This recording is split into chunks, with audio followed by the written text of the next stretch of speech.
Good morning, everybody. Happy Monday. Welcome to Coffee Talk. I'm ready for this coffee talk, in a great mood today. Had a great weekend. We'll talk about that in a minute. Welcome to Coffee Talk. Our broadcast is brought to you by the International Dance Entrepreneurs Association. We are an organization for dance studio owners focused on helping you to grow your business, focused on quality dance education, and striving to make our dance community the best and a safe haven for all kids who are passionate about dance. I'd love to hear from you, those of you that are watching with us today. Please tell us who you are and where you're from in the comments. So, Laura, tell us, how are you today, my friend? This is Laura Giacomelli. She is my co-host, and we have a blast together. Laura, how's life? Life is great. Life is great. Studio opened up on the 6th. We're entering our 12th season, and we have our highest numbers yet. So we are super excited. Great staff, great families, and went really well the first week. And a lot of team building events for our company kids. So just a lot going on. It's been really good.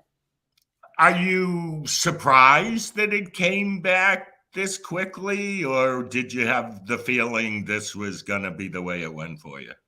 I'll be honest. I feel like I'm sure many studio owners can agree, once you let go of that, you open up registration, I stalk my numbers. So I'm like, oh, am I at where I was last year at this time? Am I at?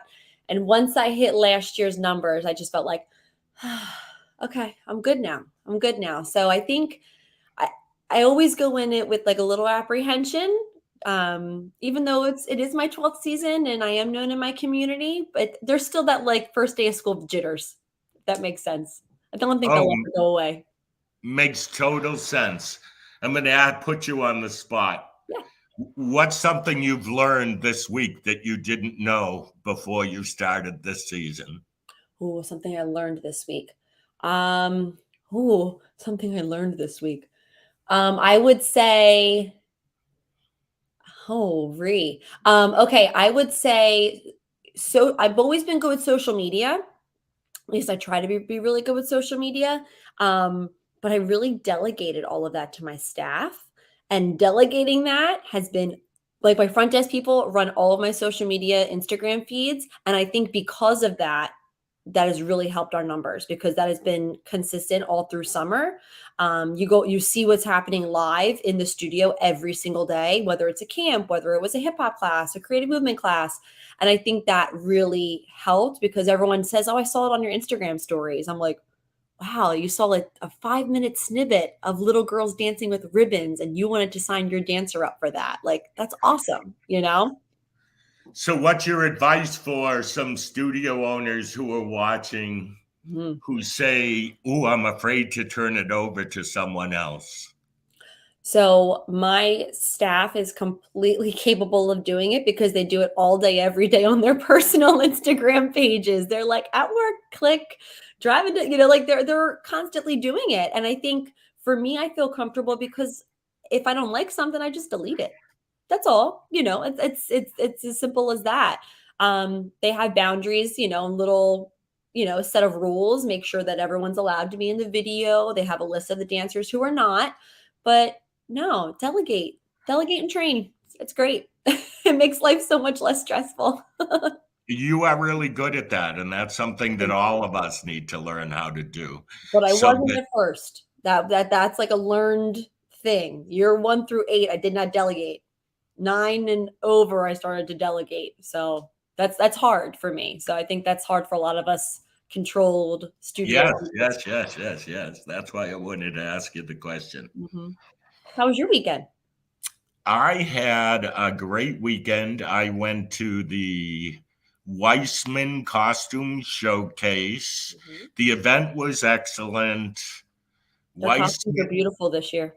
Yeah. They're always beautiful, but they're beautiful this year. They have a way of doing it Right. Even at this event, one of the things that was just felt so good about it, I told you this earlier, but it's something I've done. I'd say like I had done it for 11 or 12 years, and then it stopped because of the pandemic. But it was always this September gig that I had. Mhm. So even though, I'm stuck in traffic heading to the airport and here we go again, I don't know. There was this sense of excitement that the real turn has come, if that makes sense. Here we are going and doing this event after 2 years, and we're coming back to life. Right. Yeah, Great, it makes you great appreciate it a little feeling. differently, you know? Yeah. So I want to share with everybody that our special guest today is Rhonda Miller. She is Can I just say really, I'm fangirling out a little bit, Rhee, just so we're all on the same page about you that. are. Yes, I am. So I'm excited to talk to her. Rhonda is the director of the BFA Commercial Dance Program at Pace University. She's a master teacher. She has directed and owned her own dance convention in the past. She was a part of our Soul conference this past summer, and everybody absolutely loved her. I'm excited to have her with us. While we bring in Rhonda, I am going to run a commercial. It's a brand new commercial for the Dance Life Teacher Conference and Soul in 2023. Enjoy, everybody. See you on the other side.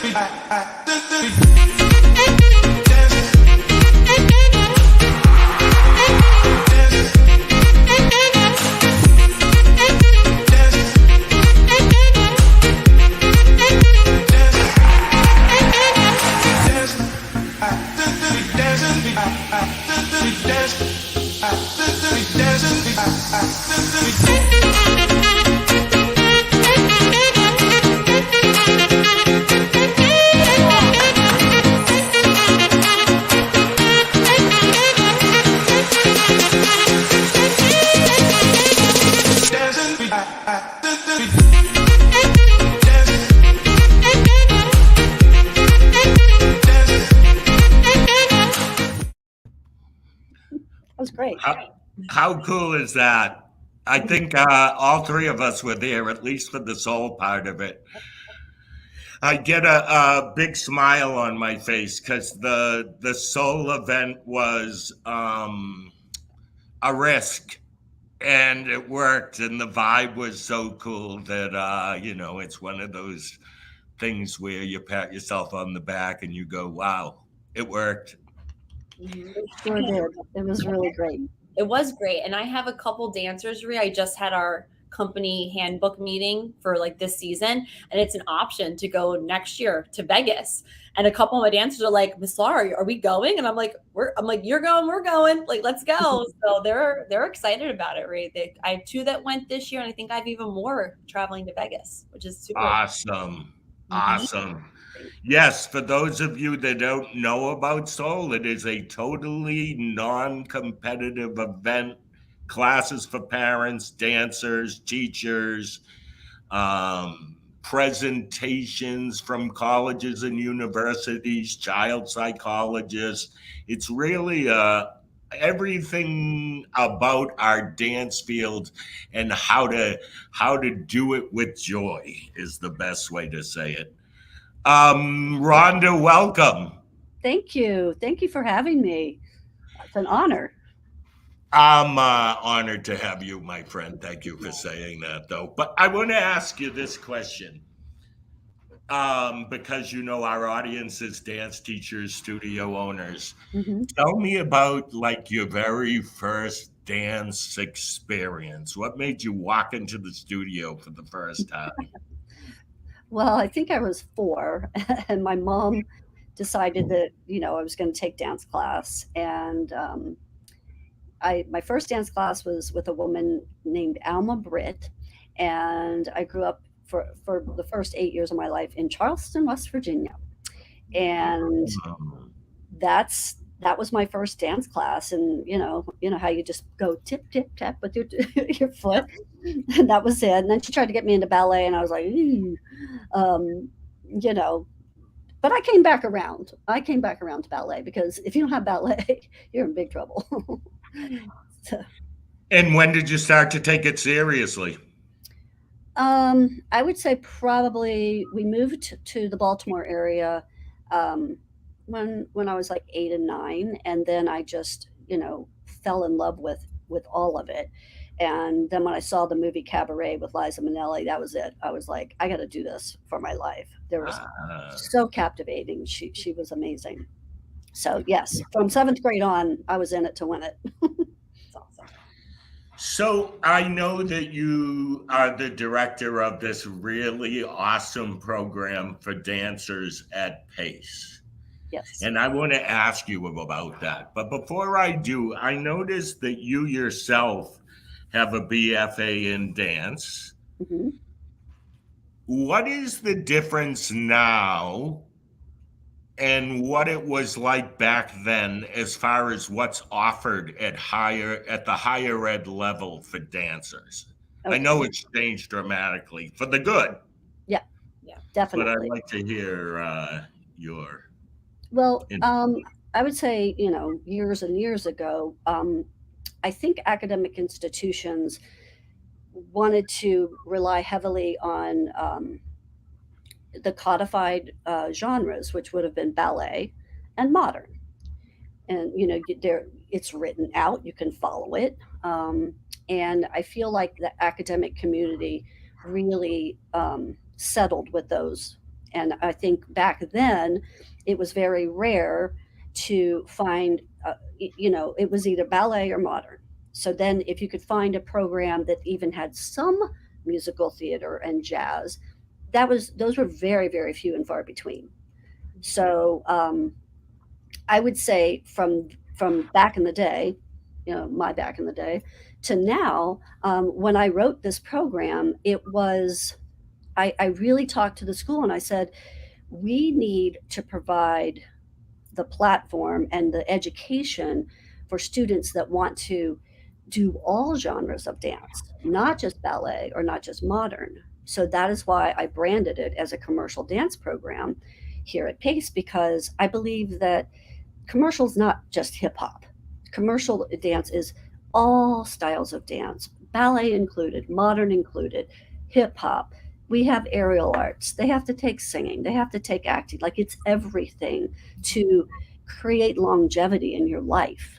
That's the program here, and I feel like a lot. I've watched it in the past 10 years, because my program is only 10 years old this year, but I've watched other programs be more accepting and really try to add, I mean, Juilliard has an elective of hip hop now, and they have my hip hop teacher, Miss V. So I'll share. Oh, that's amazing. But the programs are starting to realize that Mhm. there's more to it than just ballet or modern, and that yes, jazz is now codified, tap is codified. I mean, so it's. It's it's an evolving art form. So Mhm. I know we talk about being codified, but sometimes I feel like so if we must go that way, are we stifling? Oh yeah, I mean, that's the most interesting thing to me, is because jazz has changed and evolved, and I couldn't write down my combinations if I didn't. Thank heaven we have phones that have video on them now, because to write down like yeah and you can't. It's like, how are you going to write that down? And I have to agree with you. I went to Temple University at my BFA in dance, and Mhm. I graduated in 2007. What I'm saying, and I feel like my class was the year that they really started to transition more. When I Mhm. first got in there, it was very modern ballet based with lots of choreography. I knew I wanted to own a dance studio. I knew I wanted to own a dance company, so that was great for me. but I came from a very jazz based studio. We also took tap, and we also had hip hop, and we also, like we had a lot of other styles, electives that we could take within our program. And I think my grade kind of was just like, why isn't there jazz? Why isn't there hip hop? And we were asking, we were going to the administrative people, and we're like, we want this. This is what we thought that we were going to get more of. And by our sophomore year, they brought an amazing hip hop instructor, great jazz teacher. So we kind of helped transition that. Great. But it's interesting. Before that, there really wasn't a lot offered. So I would just go to New York and take class, or I would go into the city and to Koresh and take a jazz class there, because I wasn't necessarily always getting all of that my freshman year with that program. But we were lucky that they were willing to start pulling more electives in. But it's interesting because I think I was a part of that transition. Mm-hmm. Yeah, for sure. So, Rhonda, tell us a little bit about the program at Pace. Okay, I would love to. So, like I said, I wanted to make sure that dancers were prepared in as many areas of dance as possible.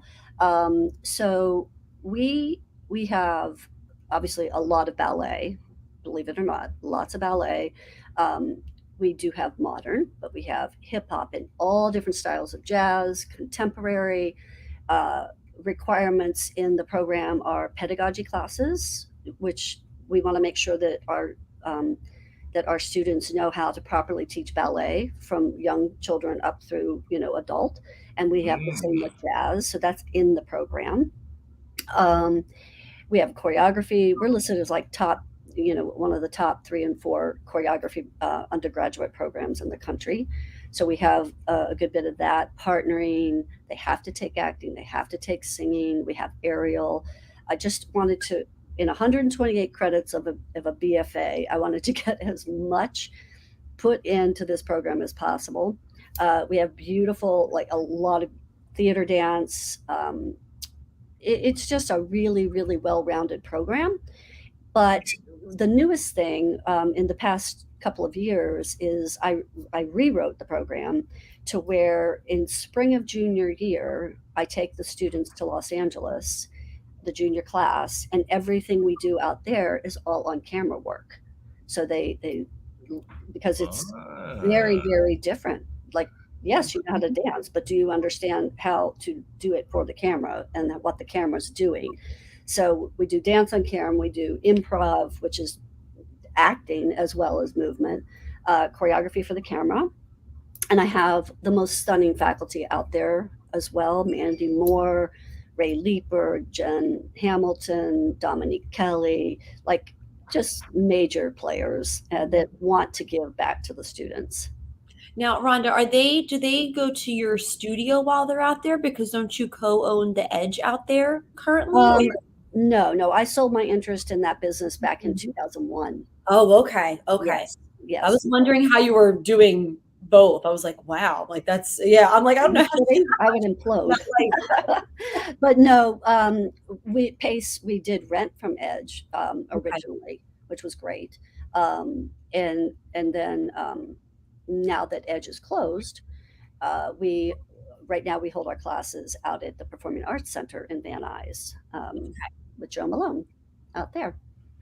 Nice. So my premise for this program is I wanted to be able to, once they graduate, to integrate them into company work, to Broadway, everything TV and film related. I really just wanted them to be exposed to as much as possible. And we really try to teach them how to navigate the business, because, people go, oh, I'm just going to move to LA, or I'm just going to move to New York. Well, you don't even understand how it operates, how it works. So how can you truly get ahead when you don't even understand that you should be becoming very, very good friends with the casting directors on Broadway? Like you don't even know these business aspects of things. And I feel like that's something that we pride ourselves on here. I make sure that I have all the industry people that I know, every person that I have met along my way, they're here. I get them in here. We have agency. We do a junior showcase in LA, and all the agents and choreographers, everybody comes to see that showcase. A lot of the dancers have an agent by the time they finish their junior year, especially because a lot of the agencies are now bi-coastal, New York and LA. Mhm. So then we also do another showcase in senior year here in New York. So I really just I'm just trying to give back. And, Mandy Moore and I kind of laugh all the time. Mandy used to be my assistant when I did a lot of choreography out in LA. And she was like, we are just telling them how to do this. We're giving them everything. She's like, you and I just had to fend for ourselves. You figured it out, right? It's true. Mhm. So when you're thinking about creating and moving forward with this program with young dancers, are you preparing them for the real world experience? Absolutely, yes. Absolutely. And they need to understand how it works, that it's more than just dance steps. They really need to understand the business, and it operates differently in New York from LA. I mean, they're very different in the way things, the way the businesses are run. So we just try to give them as much information as possible. And the newest thing is, I would say, thanks to the pandemic, there's everything that a lot of the hiring process is through self tapes. So now that's a whole technological aspect that now you got to know how to do a really good self tape in order to get hired. So that's something that we're also incorporating now. It's interesting. Did I it's interrupt? changed. No, I was saying she's evolving. You have to evolve, and it's amazing that you're giving those skills to your students, because I don't see that changing. I think that a lot of auditions are going to say, "Send me a video." They're not going to say, "Line up 200 of you." They're going to say, "No, I want to see 200 videos. Take the 50 I want to see in person, or the 30 I want to see in person." So it saves money. Yep, exactly. I was recently talking to a young dancer who just graduated, and I was expecting her to be in New York auditioning because her ultimate goal is a Broadway show or tour. Mhm. And she's not. She's at home sending reels to all of these people. Then, if they want to see her, they call her, and then you go to New York. It's this new process. It sure is, and thanks to COVID. Yeah. Do you think it would have eventually went that way, Rhonda, with technology now, or do you think COVID just made it happen? I mean, COVID definitely made it happen, but do you think eventually would have transitioned naturally? I do think it would have, because I know that even before the pandemic, like different choreography jobs that I would get, I would have meetings via Zoom, and I wouldn't have to fly down to Florida, to Royal Caribbean or whatever. Like you did it via Zoom. Right. Which at that point I was like, what is all this? I was like freaking out. Scott Jovovich and I were just talking this morning, and we're like, yeah, when everything went kaflooey with COVID, the amount of catching up technologically that you had to do in addition to teaching, oh my Lord, I thought I was going to implode. But teaching dance in my living room with the computer sliding off the banquette, it was like, I hate this. Everybody watching, Rhonda, is with you on that. And I just would laugh at myself. I'd be bending over, warming up, and doing stuff, and I'm like, I'm sure this is real pretty on the other end. This is scary. Oh, the things we do during COVID. I know. But we made it, and we're back. That's right. So, Laura, I know you have a question as far as guiding your students. I think this is a perfect time for that. I do. So, obviously, I'm a studio owner. I've owned Libra for 12 years now. We're getting to the point where I have more than a handful of dancers who definitely can go professional. I have one who's in New York right now. I have one who's definitely interested in your program. And I think for me, I would like to know, well, really two things. I know that you're saying that you have a video that they have to submit. What is something that you would suggest, or any type of feedback as far as a video that catches your eye? What is it that you're looking for? So that's kind of like part one of the question. And then two, I would say, what is it something that, like, what is the final cut that you're looking for at Pace? What if you have an A and a B, why are you picking A? What's pulling you towards that dancer rather than the second one? Okay. Well, just a little bit of info for people. Most performing arts schools use this service called the Accepted website, and so the students for B, they will send in their resume, a picture of themselves, and then they can submit a video of their choice. But in addition to that, this year we've incorporated, you have to do, so Scott created a ballet, two or three ballet combinations, and then I did like a jazz combination. So then they have to self tape those combinations in addition to, say they send in a competition video. So basically, what I look at right away, one, I read the resumes because I really want to know, well, where did you come from? Especially because I tend to know a lot of dance studio owners and people, and I like to see where they come from.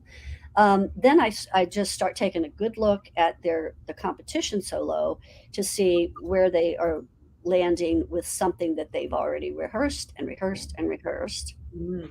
And then sometimes I don't even watch that whole video. I'll see what I need to see technically. And if there's a sense of energy about them, and how captivating are they? Do they have texture? Their dynamics? Like I really look a lot at that. Then I'll just jump straight to the adage part of ballet, and that pretty much tells you a lot right there. And then after I see what I need to see there, they don't have to be perfect because you can build technique. Like we know how to keep working and working technique. Then when they get to my little jazz combo that I did, I want to see, one, do you pay attention to the specifics? Do you have a sense of dynamics, which is usually in my choreo, whether they like it or not, but some of them still choose to go over it and not have the dynamics. So I'm looking for, yes, technique, but I'm looking to see how captivating you are. Are you passionate? Because people don't want to pay $300 and $400 and $500 for a Broadway show when you're just like just doing the material. Right. They want to be touched. People want to feel something. So when I get down to the end, so basically, hold on, let me back up. So after I look at those videos, I will say, I want to see them personally in the room, or I don't feel like it's going to be a good fit. And then I bring the people into the room, and then I really am eyeballing them in person, which is like one of my favorite things ever, is to, and I try to make them feel comfortable, and I laugh with them, and they always go away going, wow, that wasn't staunchy or anything. Like, you guys are really warm and welcoming. And then I talk to them a little bit. I ask them questions, see where they want to go with their life. What is it? If they want to be just solely in a ballet company, this is not the right program for you. Right. Because we do everything here. So I listen when I'm actually talking with them. And I don't talk to all of them, just the ones that I feel. One, if there's something a little off and I want to know, are you kooky? Like, you know what I mean? Like, I need to get a feel for that. Right. So, and our process here when we get in person is you have a ballet audition, you have a jazz audition, and then you have some hip hop and tap. Because most of the time what is submitted is contemporary solos. Right. So I'm like, okay, we got that. What are your thoughts on that? What are my thoughts on that? Meaning, is there something else you'd like to see other than the typical contemporary solo? Yeah. Is that really who you are. Are you a tapper? Are you a musical theater person? Um, so I feel like everybody's just so caught up in doing all these contemporary solos, but So you're telling me, I gotta clarify this. You're telling me that you'd get it if tap was my thing and I sent that tap video, you'd consider it as yes. much as you'd consider that contemporary dancer. Because I think that's why people wouldn't send the Mm. tap solo. Yes, because I see that that is your forte, and then I watch you do the adage or the petit allegro or the grand allegro with, and so I'm still seeing everything I would need to see, and then Right. I'm seeing, my quick jazz stuff that I like to do. Mhm. So I think you should put your best foot forward. Yeah, and what you feel comfortable in, what you shine What you know you're really good at. right. Because yes, I mean I've been looking at accepted videos for the past 2 weeks for people to be accepted into the intensive.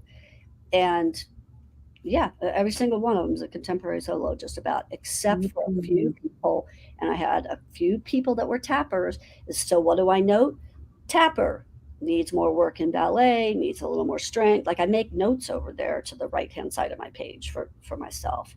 So I just think be who you are and show me what you're really great at, because I've got these other videos that can tell me otherwise. You know what I mean? Mhm. But I brought the tappers in. I mean, we have major tap at this program, so why wouldn't I consider you? And then you get to the ballet bar, and all my ballet faculty comes after you and makes you better in ballet. Right. So, I sound like I'm preaching. I don't mean to be. I just get passionate about stuff. Mhm. No, I actually listen to you and think, how cool is it? In my day, which is your day, Hmm. we are pretty much about the same age. Um, Yeah, I'm 28. yes, and I'm 29, Rhonda. So I see. I knew you were there's a a girl. little difference there. But in my day, it was more if you wanted a professional career in dance, you went directly to New York, or you went directly to LA, or you went directly on that cruise ship or Disney or whatever. Right. To now be able to go and learn your craft and learn, let's say, the survival skills, the business skills, the diversity of what's possible, that's a gift in reality to everybody who's pursuing a professional dance career. And I think it's different too now, because I think what you're paying for with college tuition is also a network. You're Hmm. also paying for the network. You Oh, know, the understanding that you can meet so many choreographers and teachers and work with different companies, like that's a part of what you're paying for with your tuition as well. So when you are having those experiences at school, that's how you can get into different companies. You can it's get true. past the video. No, just come right to the audition. I saw you at the master class that I taught. I saw you on the piece that I said at that school. Please come. It's you're also, I don't know. I feel like you're paying for Yeah, that. you're building your network for sure. Mhm. And really prime examples for me are like, I've got students obviously on Broadway. I've got like 13 Rockettes this year, maybe 14, I'm not sure. But all of these people come down to Pace or in LA. Like Mandy has hired several of my alumni that just shoot, because she teaches them and she sees their work ethic and she sees their talent. And as a matter of fact, one of my alumni, Claire Ross, she and Mandy are writing a book together now. I'm like, Wow. and I think it's important to have an education. My father, because I wanted to go straight from Baltimore to New York. But I probably, if I had done that, would have been chewed up, spit out, and I'd be back in Baltimore. Dad said, I don't care what degree you get, but you're getting a degree. You need an education. You need to expand your knowledge past a tendu or a shuffleball change. So I think it's important. You have to be able to exist in the business world Mhm. It is a business, and I think students are now realizing that they are their product and they have to produce themselves and create their own work, not just, oh, gee, I'm just going to rely on this choreographer for the next 20 years to hire me. So it's a whole different ball game, Rhee, than when you and I were, Mhm. In 21. those lycra jazz pants. Yeah, You were probably in your lycra leotard. I'm talking about my probably. jazz pants. It was very shiny in our era at that time. I had some shiny tights that my teacher made me wear in jazz. So I Oh, was, the shimmer thing. Oh my yes. Yeah, there was a time when the shiny tights were in. Hike up the leotard Oh yeah. and then put some leg warmers on with that.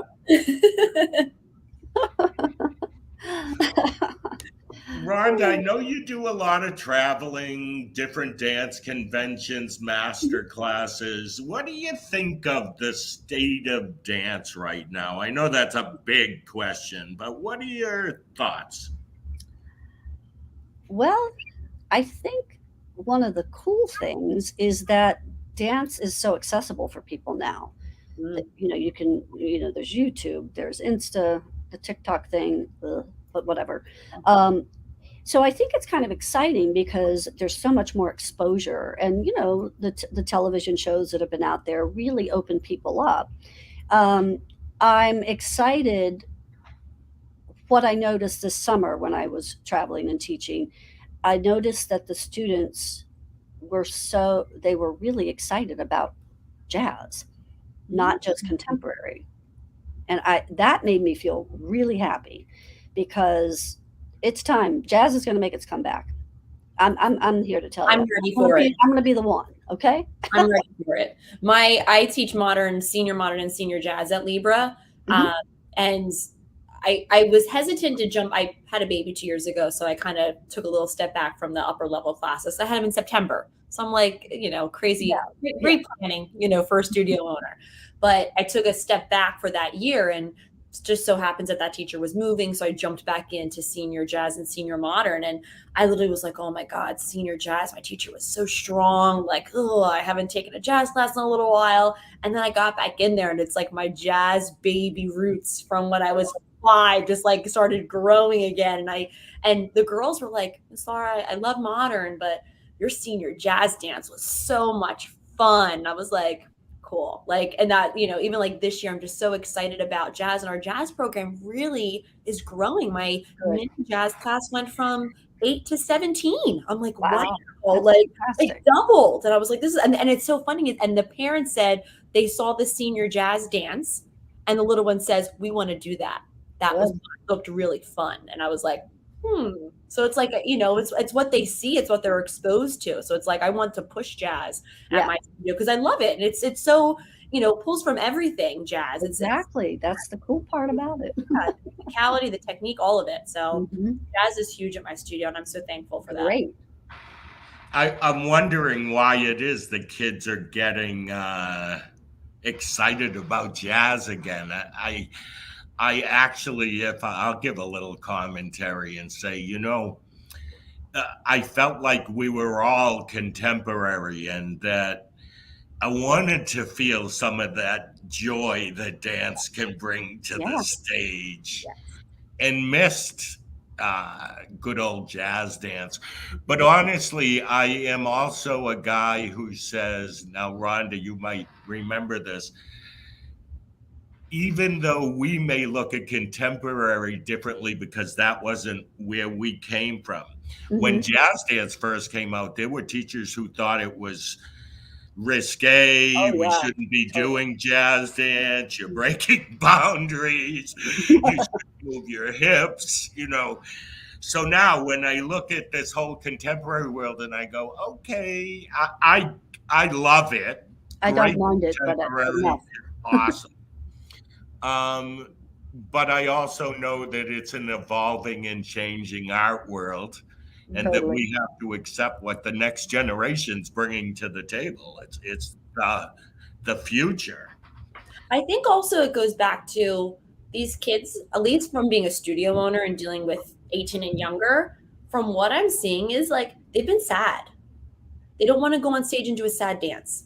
That's what I'm seeing. And contemporary seems to be, and modern is usually heavy. It's a little bit more emotional. Angsty, Yeah. And I feel like from what I'm seeing, they want to go out there and they want to tap, or they want to smile, they want to perform, they want to bring that, like, we did a big spender number and they were just like suit with their fringe and they were just come off stage like beaming with excitement. I'm like, interesting. Like, I think they appreciate those happy dances more now. If that makes sense. It helps their, where they are mentally. I think that's how I feel it at the studio.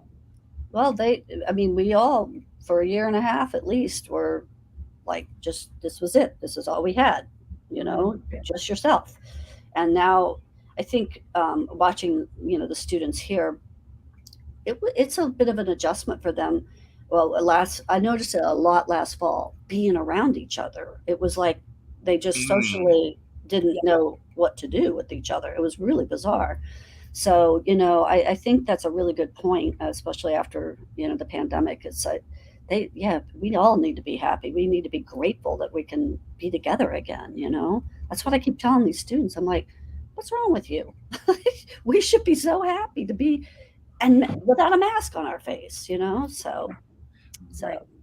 But young people have been affected by the last couple of years. Oh, so much, yes. When you've been here a while, you build up this resilience because different, lifetime experiences have had an effect on your journey.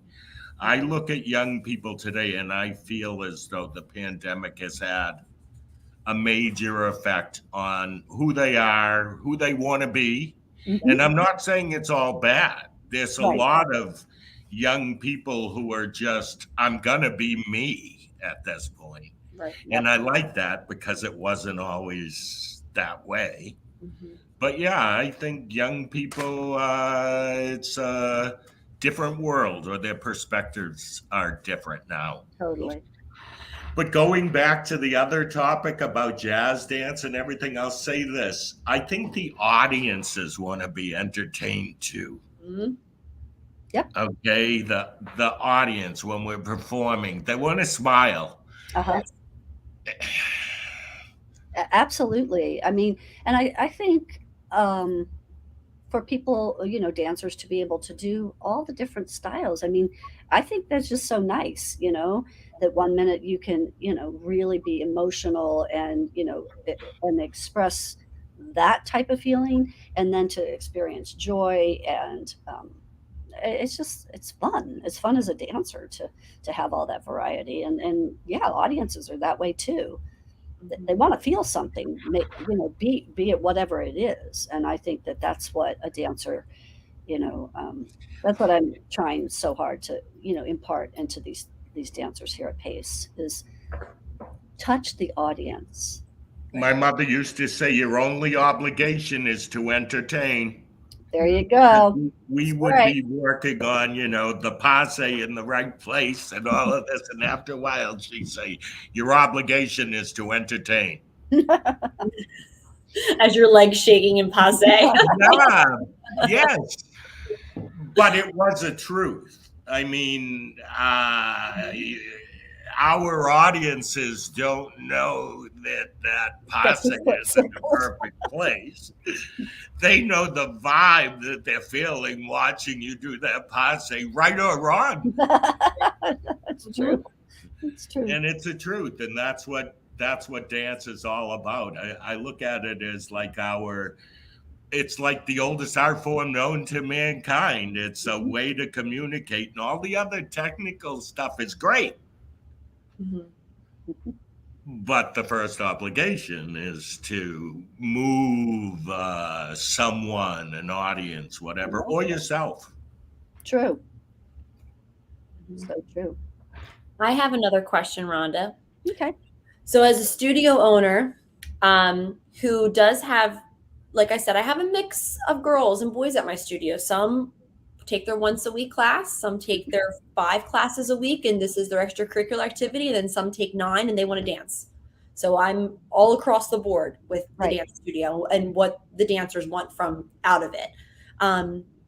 Seeing students from all different studios across the country, can you give studio owners any feedback of anything you feel that training wise they're missing, or something extra that you feel we could be giving to our students to help prepare them for a college level experience in dance? Well, I would say for everyone to keep working on the students' technical abilities, particularly from the ballet standpoint, because depending on the type of job you're going out for, like on Broadway, they want to see that ballet ability. They're gonna test it out. So I would say to be as solid as possible from that ballet technique standpoint, and then I just want to see the love. I want to see the dynamic. I call it fire. I want to see your fire. Give me some fire. So, I mean, honestly, that's what I look for. I look for, okay, how solid are we technically? And then if if you are dynamic and jump across that stage at me or the classroom, that's it, man. Because that's a hard thing to teach. If I could write a book on how to create fire inside your soul, I'd be done. You know what I mean? Yep. But that's a very difficult thing to teach. You can't really teach it. It's sort of it's God given. It's higher power given. It's just poof. So that would be my advice, is to keep inspiring them technically and inside their soul, so that they can just bring it. Awesome. Appreciate that. Sure. Yeah, I appreciate that a lot too. I often have thought to myself, as a teacher, it's not so much about getting them to do it technically correct. It's about them believing they can do it and then believing in themselves, because then it comes out like the fire that you're talking about. I can be the most awesome teacher in the world, but if I can't pull the fire out of you, or I don't say it so it builds that passion inside of you, it's the vibe isn't gonna work. Exactly. It's an interesting thing. In the long run, it's about the soul. Oh, totally. Yeah. Hence the Soul Conference. Yeah. Yes. There you go. Yeah, look how we turned that. Yeah, and that was not planned. I know, but look how good we are. Rhonda, as we wind this up, some final words of wisdom for dance teachers everywhere. Keep believing in what you're doing and what you're passing forward to these students. I think we all get pretty hung up in, and we're all really good at saying, "Oh, I didn't do that good enough." But I think believing in what you're giving to the students, that's hard. I struggle sometimes myself, and I just have to look in the mirror and grab. In every class I teach, I take my arms up, I grab positive energy, and I talk to myself as I bring it and put it in my soul. So I think for us to continue to believe in what we're doing is probably a big piece of advice, because I question things a lot, and I do know that my heart wants good things for people. So, goon, goon, goon.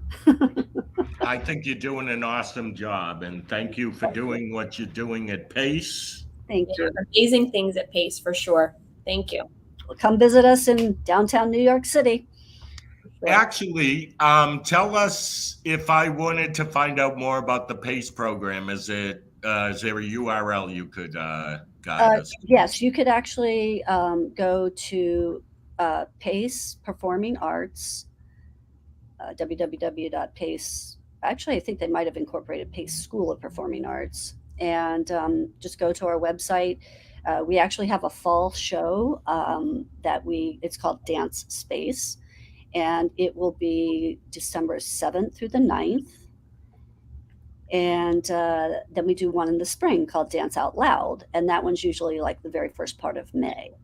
So those are, and they're just really professional, and the students are amazing. I mean, they're just, don't tell them I said that though.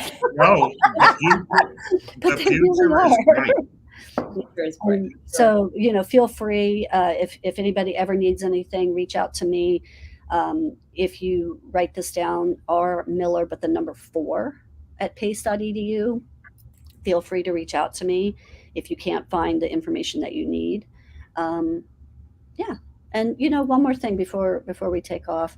For your students that are interested in, going further in dance at the college level, make sure that you tell them to go visit the campuses. Yes. Look at the curriculum and see really if they're, if they're looking for something specific, make sure it's in the curriculum. Okay. That's really important because, you want to feel comfortable. Some people think they want to live in New York City or go to school in New York City, and then they get here and they're like, so it's different, and that's a very important thing for students, I think, if we could pass that forward. Yeah. We're passing the word on, my friends. Thank you all for being with us, and we will see you in 2 weeks for our next coffee talk. Thank you, Laura. Thank you. Thank you, everyone. Thank you, Rhee. Have a great day, everybody. Okay. Bye, Laura. Bye. Bye-bye.